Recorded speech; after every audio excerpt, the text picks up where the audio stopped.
Scott vetoes a controversial bill that would have overhauled the state's alimony laws. In the veto, Scott focused on part of the bill that dealt with child time-sharing arrangements and divorces.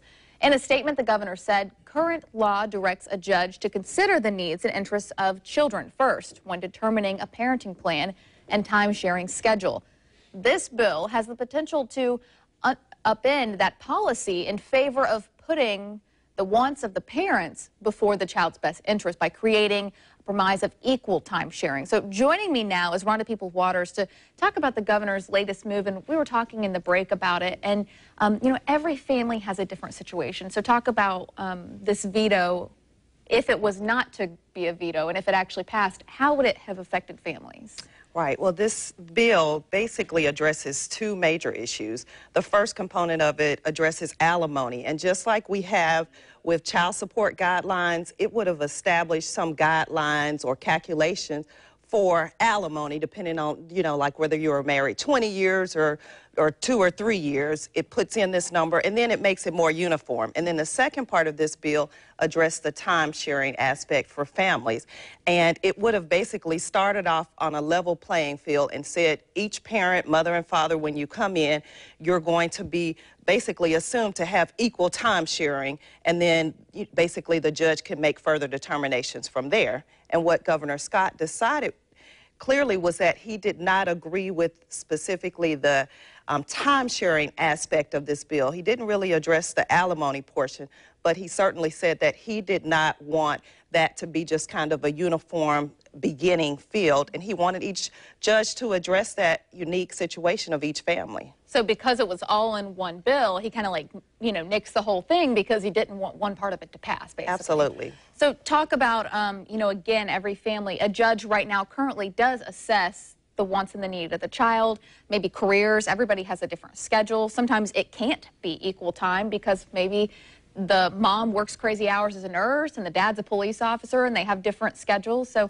talk about that too. Absolutely. So definitely when you're considering family law, you always want to make sure that you have the interest of the child first at hand. And as you just stated, when you're dealing with, you know, unique family circumstances, there are going to be circumstances where the father maybe cannot spend as much time with the child. And those are considerations for the court when they decide time sharing and the whole parenting plan. And so to start off with this equal level playing field is somewhat unrealistic unless you're going to, you know, be specific as to each family. Do you think that there's still, I know this was veto, but do we need to continue to address alimony, though, and maybe make a different bill in the future to kind of reassess how we do things currently? Absolutely, and I suspect that, you know, when the legislation starts again, they will make sure to separate those two issues, because even the Florida bar's family law section, they somewhat supported the alimony portion of it, but not the time sharing. So they somewhat agreed with Governor Scott, and I expect that soon we will see that alimony reform. Currently, alimony, how it is, what complaints have there been? Like, what do people want to change?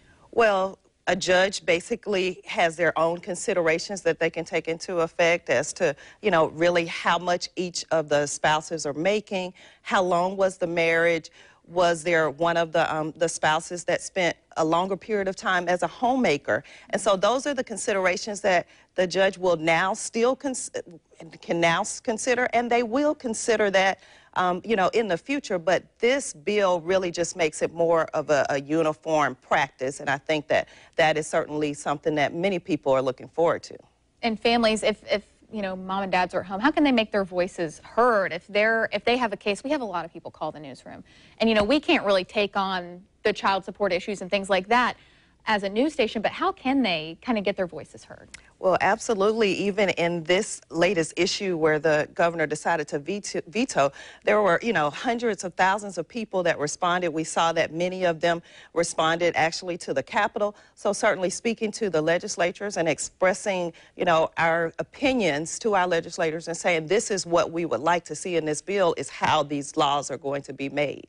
Well, I appreciate the insight, of course, and joining us to read more on the alimony reform, head over to news4jax.com.